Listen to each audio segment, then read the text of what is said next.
Well, they did it again.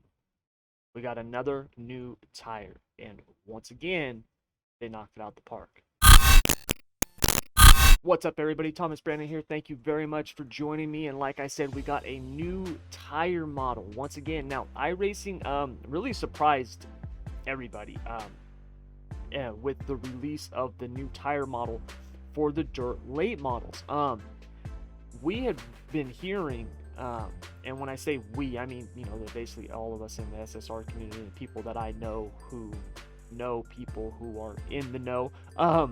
We had been hearing that it wasn't going to be until season 3. The season 3 build is when we were going to be seeing the new tire model on the rest of the dirt cars, because as of this moment, the only cars that had them were the big blocks and the UMP mods, which got them at the season 2 build. So wasn't expecting this, but I gotta tell you, I'm really happy about it. Number one, I love the idea of iRacing doing stuff like this in the season with, hot fixes or patches, whatever the hell they're called.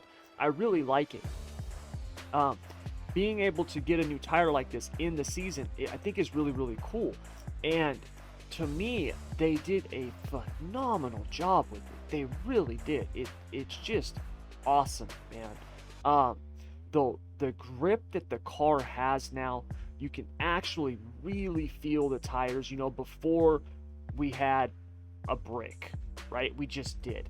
And now we've got something that feels like a race car tire. It really does. I never raced anything bigger than an outlaw dirt car. Okay, now I spent more than a decade turning wrenches, crew chief, and setting up all that stuff on sprint cars and midgets and a bunch of dirt cars. But I never drove anything bigger than an outlaw dirt car. Now I know though, on an outlaw dirt car, right, when you go into the corner, right, but even with those, you can feel the tire, you can feel the thing grip when it's gripped, man. When that thing hooks, you can feel it. You can feel the slip angle of the tire. You can't feel that with these cars, okay? And not just because, I'm in a stationary rig, because you just can't feel it. You just couldn't feel it. Now you can feel it. You can feel this thing grip.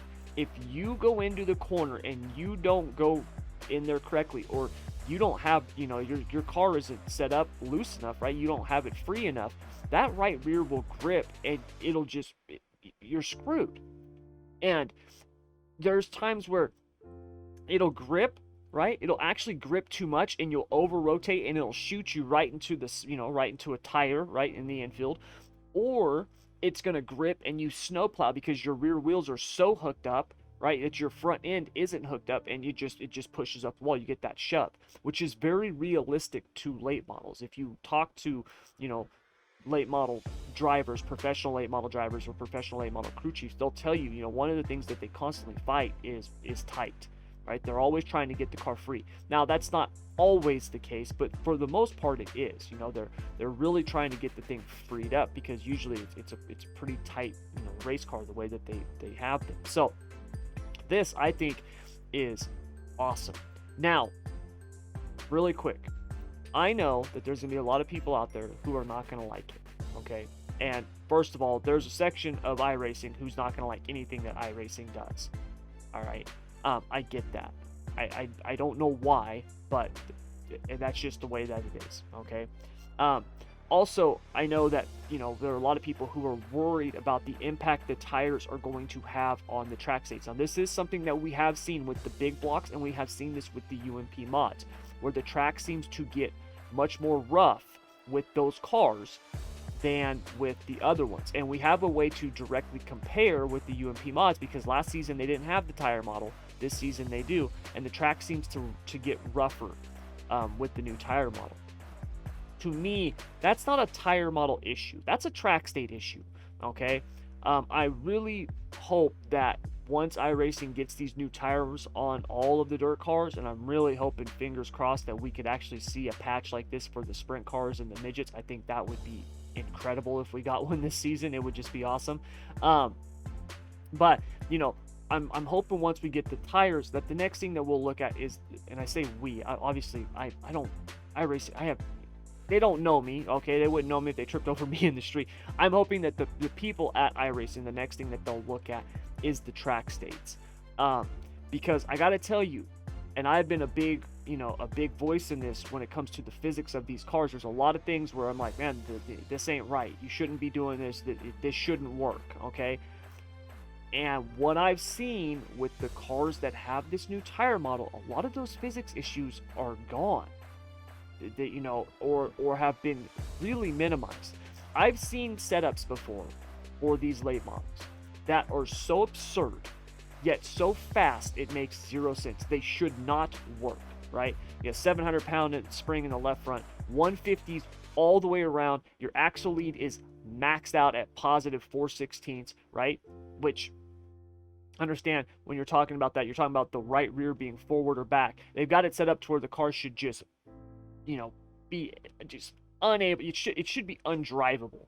And not only are they driving it, they're smoking everybody, right? Now, understand, I'm a huge proponent, I say it all the time, driving style matters, but I see a ton of these people who have different driving styles, and they've all got these certain aspects because that's what makes the car go fast, right? Or at least so I've been told. I don't know, but that type of stuff, I think you're going to see that stuff really go away with this new tire model. I found that, being much more aligned to what you would consider to be a real life setup, right? At least in terms of the base, feels much better and is much faster. I have been turning laps that are 2, 3, 4 tenths of a second faster than last season's world records, and I am not a late model driver. Okay, I was a tenth and a half faster than last season's world record at Fairbury for qualifying. You guys, that never happens. That is not because I'm awesome. That's because the cars are just that much faster, because they've got that much more grip when you get them hooked up correctly, when you do it properly. And we're going to cover some of that stuff. I'm going to show you kind of the stuff that I've discovered so far.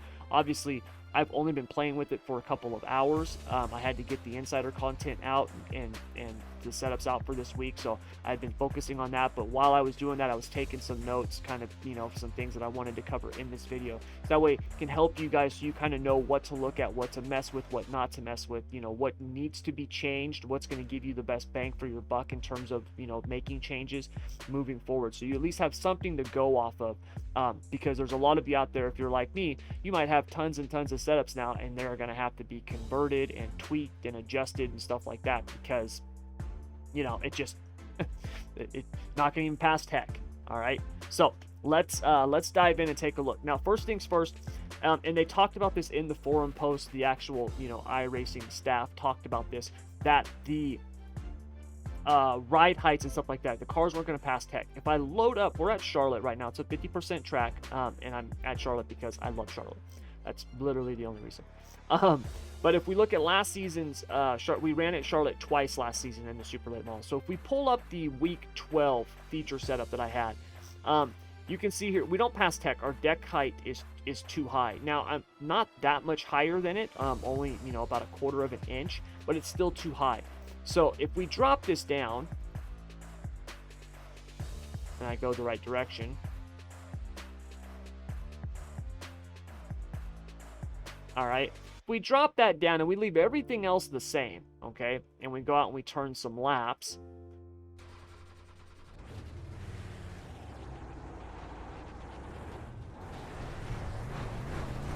one thing that you'll notice is that at some of the tracks, you're going to have a setup that feels pretty good. You're going to be pretty close. You're going to be like, oh, wow, I don't really need to do much here. At Charlotte, that is the case. That was the case for me. Last, season setup, or what I would usually start off with in terms of my base for building the setup for Charlotte, it feels pretty good. Now, I will say, just like the big blocks and the UMP mods, and to a certain extent the late models before, you want to roll into the throttle. You do not want to be just stomping on the throttle, okay?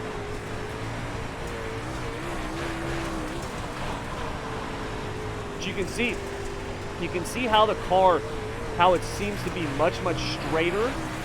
Okay, once again, that is not because I am an awesome late model driver. That's because the rear wheels are just that much more hooked up. And so the balance of the car is going to be really important so you can get this thing to turn. Now, if we go to the bottom, you can see how that thing just grips?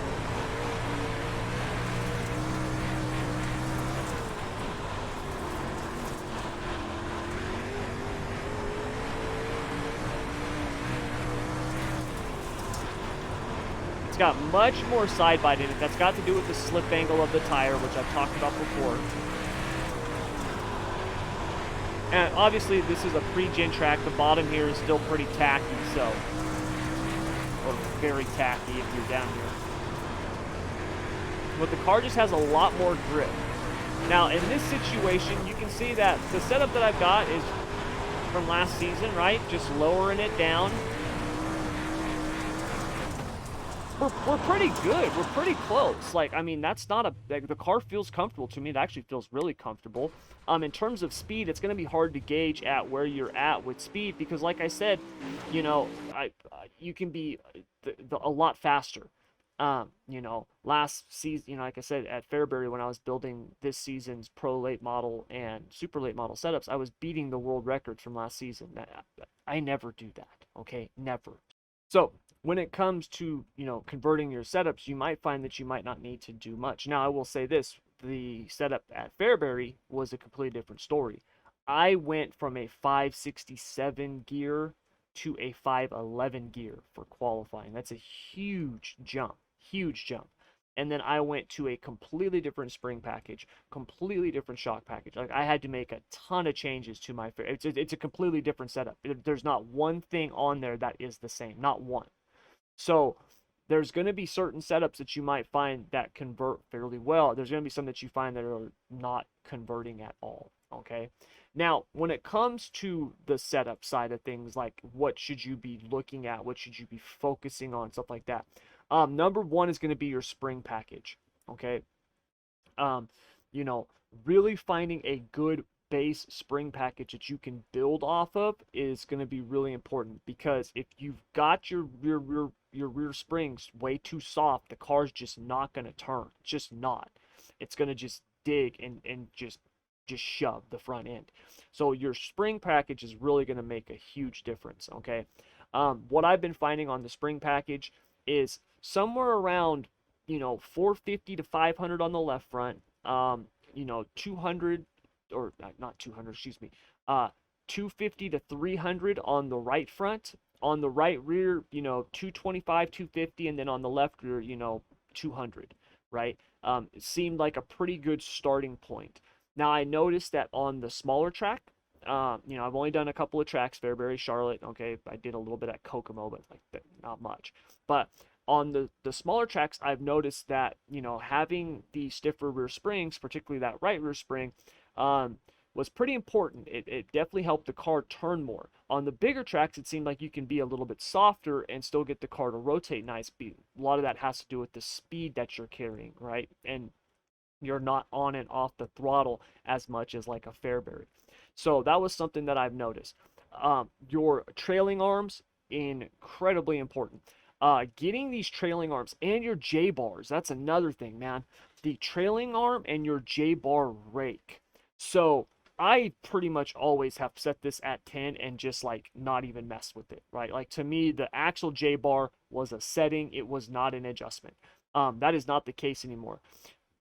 Really, what I have found so far, and like I said, this is pretty early, man. This could all change the more and more testing that I do. But from what I've found so far, and then what I've seen so far in Motec, I've found that less rake when the track is tacky, and then more rake as the track slicks off. That is what I've been doing, and it seems to feel pretty good. As you can see right now on this setup, you know, we got 16 and 10. We've got 6 inches of rake, which is pretty, you know, it's quite a bit. Now, I've seen people go the opposite way. They do more rake when it's tacky and then less when it's slick. I tried that. The car felt like crap to me with this new tire model. So this felt pretty good. Now, your J-bar is really, you know, that's like your thing when it comes to side bite, right? The J-bar and the rake, you know. So it seems to be, you know, pretty close to what we would expect to see in terms if we were looking at this from like a real life perspective, okay? From everything that I've seen and heard and know of late models, that's kind of what they do in real life, unless it's changed in the last couple, because I haven't really talked to any late model guys in a few years, but, you know, it was, you know, you kind of took the rake out, you know, when the track was tacky, and then you kind of put, you know, you put the rake in, as it slicks off so you can get that side bite. That seems to be the case here as well with this new tire model. So that's actually really nice. Another thing is your trailing arms. Your trailing arms, it's going to be really, really important to get those things dialed in. Um, I have found that, a lot of times I would be running like a 4 to 6 degree split in terms of my left side trailing arm being higher than my right side. There's been times I've been completely flipped now to get that thing to kind of to drive in, to get it to rotate well. So your trailing arm is going to be, especially this right rear trailing arm, to me that seemed to be really, really important for the stuff that I was doing. Like I said before, I've only been messing with them for a few hours, right? I mean, obviously we can discover a bunch of other stuff from, in the future. This is very, very, initial and preliminary, but, I found that the right rear trailing arm seemed to really be important for my stuff, for me, getting that dialed in. I could fix a lot of issues with my right rear trailing arm. Now, your axle lead, that's another thing. Um, getting this correct, a big deal, man, really big deal. So your rear steer, right? And you hear late model guys talk about it all the time, right? Their roll steer, their rear steer, right? It's a huge deal. Like that's what they're basically trying to do is get these things on the bar and then just drive it with the throttle, right? You want the car to basically kind of drive itself. Easier said than done, but that's kind of what they're going for. And a lot of that's all to do with their rear steer, the roll steer, and your axle lead is a huge, huge part of that. And getting that correct, I have found to be really, really important with this new tire model. It used to be on the old tire model. A lot of times it just maxed out at plus 416, positive 4/16, and like you're good. Like it would keep you from spinning out. You don't have to do that no more. Now you can actually set this thing to where you're driving the car around, because now if you hit the slick, it's not like you're hitting black ice. You don't just snap and spin. So your axle lead, another adjustment that's going to be really, really important in terms of figuring out. Now, I'm going to do a ton of testing with that here in the very near future, because I want to kind of figure out some baselines in terms of tracks, right? So like at the bigger tracks, what would you want to have? And then at the smaller tracks, what do you want to have? And then when it's slick, what do you do? Like that type of thing. But for now, what I've been seeing is just run it straight up, to start with as you're building. And then, just follow iRacing's guidelines here down here, and kind of fine tune that rear steer, that roll steer. And what I find the axle lead to really affect the most is your exit, right? So if you're wanting that thing to rotate more, right, then you're going to add that rear steer. If you want it to rotate less, you're going to take it out, right? Like it really seems to be the exit of things. And that's what causes so many people that zigzag down the straightaway. So the rear steer, the axle lead, huge, huge component. Even more so than it was before with this new tire, at least, like I said, from everything that I've seen and tested so far. Now, finally, your gear. That's your take all your current gear ratios that you have and just throw them out the window. You're not going to be using them. Like I said before, at Fairbury last season qualifying, I think we were running like a 560 or a 567 for the gear. I ran this season a 511 with this new tire. It is a crazy difference on the gear. Now, one thing that I will say is this, and I haven't done enough testing yet, but this engine restrictor, for Fairbury, right, a smaller track, this was actually really, really nice. So instead of, going to a much taller gear when the track slicks off, which is what, we've done with every car for, basically since iRacing started with dirt, right? You change the gears, right? You have a gear for qualifying, and then you go to a taller gear, unless it's a 410 sprint car, then you're just a 486 at all the big tracks. But you have a qualifying gear, and then you go to a taller gear for the features, so you don't get as much wheel spin. I actually found at Fairbury restricting the engine instead of doing that with the gear worked really, really well. It was much, much faster. Even though you don't have all the horsepower, since you're much more hooked up and connected to the track, not just spinning the tires, it was much, much faster. It saved me like a tenth and a half doing that, which is a huge savings at a track like Fairbury, right? So this engine restrictor and your gear, there's a lot that you can do with that. Now when it comes to big tracks and restricting the engine, right, I don't know yet. I haven't done any testing with that.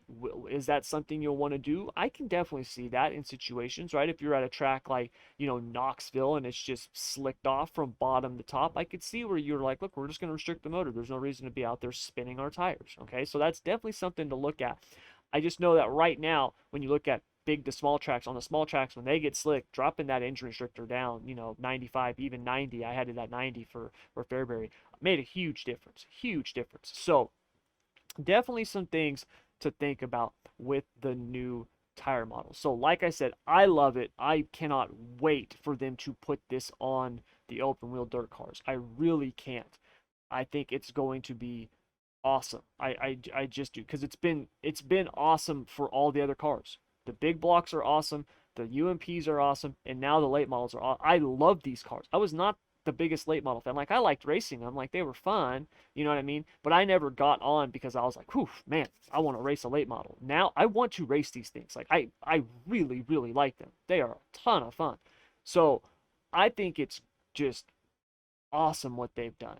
And it's great. That's what we all want. We all want this to keep getting better. We love doing this. We want to see sim racing not just be fun. We want to see it grow. We've had an incredible opportunity as sim racers with this pandemic. While everybody else in the world, right, thought it was, it just sucked, right? For us as sim racers, it was awesome, right? It was, in terms of hobbies, right? I mean, obviously there's stuff outside of sim racing that wasn't awesome, but for us, it was an incredible opportunity. The sport grew. We got much more publicity, and I say we. I have nothing to do with iRacing. I got to stop saying that. Just sim racing in general, right? Particularly iRacing. It grew, it's grown, it's had much more attention, and it's got an opportunity to do something really, really cool. I think sim racing is literally, we're at the tip of the iceberg. Everything in our world is becoming more and more digital, right? I mean, it's more and more virtual games. You have people now who would rather sit down and watch people play a video game than watch the actual real life sport. Think about that. That's the world that we live in. And when you have something like racing, where if you wanted to go out and run a super late model, you need 90 grand just to get the damn car, right? Like it's almost 100 grand. 100 grand just to get the car, right? Just to have something to race. I mean, there's a lot of people who cannot afford that. But for, a few $100s, right? Maybe $1,000, you can get on here, and now you can actually race those cars and have fun. And yes, it's not the real thing, but man, it's damn close when we have improvements like this. So hats off to iRacing. Like I said, I love it. I absolutely think they just knocked it out the park. I'm really looking forward to this being on the dirt sprint cars and the midgets and the non-wing sprints. I think when that happens, it's just going to be a complete game changer, man. I really do. I think it's great. So, that's what I think. Let me know what you think down in the comments below. I'm sure we'll have some differing opinions, but like I said, that's what makes this awesome, man. That's what makes it great. So that's going to do it. As always, thank you very much for joining me. And really quick before I go, do me a favor. If you like this, hit that like button. Also, make sure to subscribe and then join the SSR community. Link is down in the description below. It gets bigger every day. We're only going to be doing more and more stuff. And we got more and more content coming. And we got a ton of awesome stuff coming. I'm building it's a brand new website, everything. We've got the SSR website, the NARC League website. I mean, our new broadcasting network, everything. There's just a ton of stuff that we're doing, and we've got a ton of free stuff that we're just giving out, just giving to you to help you have a more enjoyable time on the sim. Whether it's setups, I've got paints, driving suits, all kinds of cool stuff. So if you want any of that stuff, make sure to check out the links down in the description below, or head over to schoolofsimracing.net and fill out opt into the little form that says, the new website's coming. Do that and get on the email list so you'll be notified when all that stuff launches, because it's coming really, really soon. I should have it up hopefully this week. So that's going to do it. And then also, I do have a major announcement coming on the YouTube page about what is going to be happening moving forward. So you definitely want to make sure that you are subscribed to that, because definitely some changes coming, particularly with my live streaming. So I want to talk about that, but that's for a later date. So just make sure that you're subscribed so you don't miss it. But anyways, that'll do it. Thank you very much as always. Until next time, good luck, good racing, take care.